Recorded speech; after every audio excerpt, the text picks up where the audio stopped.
ಬಂದಿಲ್ಲಲ್ಲ. ಯಾಕೆ ನಿನ್ನೆ ಹೇಳಿದ್ದು ನೆನಪಿಲ್ವಾ ನಿಮ್ಗೆ? ಇವತ್ತು ಮುಟ್ಟು ಹೋಗ್ತಾ ಇದೆ ಅಂತ. ಓಹೋ ಹೀಗೋ, ಅದಕ್ಕಾಗಿ ನಿನ್ನ ಮುಖದಲ್ಲಿ ನಗೆ ನೀರು ಎದ್ದು ಕಾಣುತ್ತಿವೆ. ಹೋಗಿ ಜಯಸಿಂಹ ಹೊರಗಡೆ ಹೋದವನು ಇನ್ನೂ ಯಾಕೋ ಏನೋ ಮನೆಗೆ ಬಂದಿಲ್ಲ.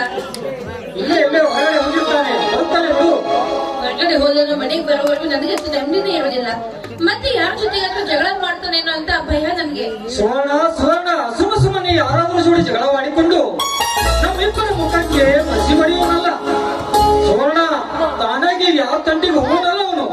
ಮತ್ತ ಅವನ ತಂಟಿಗೆ ಯಾರಾದ್ರೂ ಬಂದ್ರೆ ಒದ್ದು ಬುದ್ಧಿ ಕಲಿಸುವ ಸಿಂಹದ ಮರಿ ಕಡೆ ನನ್ನ ಅಳಿಯ ಸಿಂಹದ ಮರಿ. ಹಾಗಲ್ಲ, ಮತ್ತೆ ಆ ಗೌಡ ಜೊತೆ ಹೊಡೆದಾಟಕ್ಕೆ ನಿಂತು ಹೊಸ ಅನಾಥಕ್ಕೆ ದಾರಿ ಮಾಡ್ಕೊಡ್ತಾನೇನೋ ಅಂತ ನನ್ನ ಭಾವನೆ ಅಷ್ಟೇ. ಆ ನಿನ್ನ ಭಾವನೆಗೆ ಆಸ್ಪದವಿಲ್ಲ ಸುವರ್ಣ, ಆಸ್ಪದವಿಲ್ಲ. 10 ಹುಲಿಗಳ ಶಕ್ತಿ ಇರುವ ನನ್ನ ಅಳಿಯ ಜಯಸಿಂಹನ ಜೊತೆ ಆ ಗೌಡನಂತ ರಾಕ್ಷಸರು 100 ಜನ ಬಂದರು ಮತ್ತು ಬುದ್ಧಿ ಕಲಿಸುವ ಸಿಂಹದ ಮರಿ ಕಡೆ ನನ್ನ ಅಳಿಯ ಸಿಂಹದ ಮರಿ. ಎಷ್ಟೇ ಶೂರ ದೇವರಿದ್ರು ಕೂಡ ಮೋಸಕ್ಕೆ ಯಾವುದು ಸಾಧ್ಯ ಆಗೋದಿಲ್ಲ ಸ್ವಾಮಿ. ಸುವರ್ಣ ಮೋಸ ಮಾಡಿ ಗೆಲ್ಲುವನು ತಾಯಿಗೆ ಕೆಲಸವಲ್ಲ.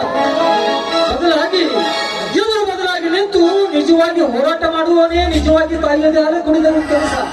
ಅದು ಶೂರರ ಕೆಲಸ. ಏನೇ ಆಗ್ಲಿ ಇನ್ ಮುಂದೆ ಸ್ವಲ್ಪ ಹುಷಾರಾಗಿರುವಂತ ನಾವೇ ಅವನಿಗೆ ಬುದ್ಧಿ ಹೇಳಿದ್ರಾಯ್ತು. ಆಯ್ತು ಕಣೆ, ಆಯ್ತು ಹೇಳೋಣಂತ. ಅದರಲ್ಲೇನೈತಿ? ಸರಿ, ಬನ್ನಿ ಊಟ ಮಾಡಿ ಆಮೇಲೆ ತೋಟಕ್ಕೆ ಹೋಗೋಣ. ಸುವರ್ಣ, ಇವತ್ತು ಊಟಕ್ಕೆ ಏನಾದ್ರೂ ಸಿಹಿಯಾಡಿಗೆ ಮಾಡಿರುವೆಯಾ? ನಿಮ್ಗೆ ಇಷ್ಟವಾದ ಗಸಗಸೆ ಪಾಯಸ ಮಾಡಿದೀನಿ ಗೊತ್ತಾ? ಓಹೋ, ಸಕ್ಕರೆ ಹಾಕಿ ಮಾಡಿದ ಪಾಯಸಕ್ಕಿಂತ ಸಕ್ಕರೆ ಹಾಕದ ಸಿಹಿಯಾಗಿರ ಈ ನಿನ್ನ ಪಾಯಸ ಮೊದಲು ಮಾಡದೆ. ಸುವರ್ಣ, ಹುಡುಗಾಟಕ್ಕೆ ಹೊತ್ತು ಇಲ್ಲ ಸುವರ್ಣ. ಮೊದಲು ನನ್ನ ಮನ ತಣಿಸುವಂತೆ ಒಂದು ಇಂಪಾದ ಗೀತೆ ಹೊರಹೊಮ್ಮಲಿ ಈ ನಿನ್ನ ಮಧುರ ಕಂಠದಿಂದ.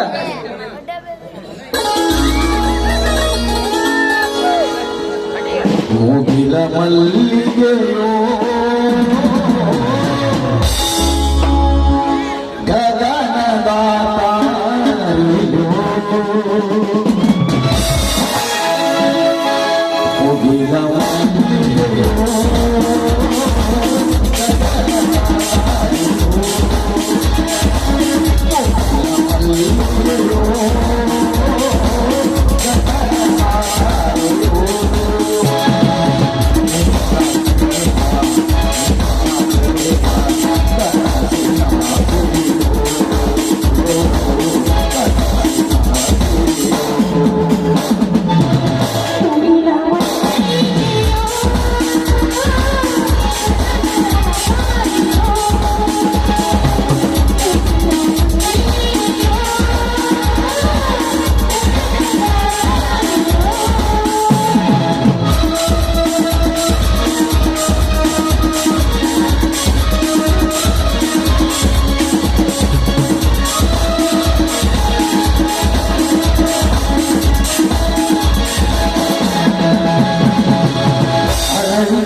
ಎಲ್ಲರೂ ಸೇರಿ ಒಟ್ಟಿಗೆ ಊಟ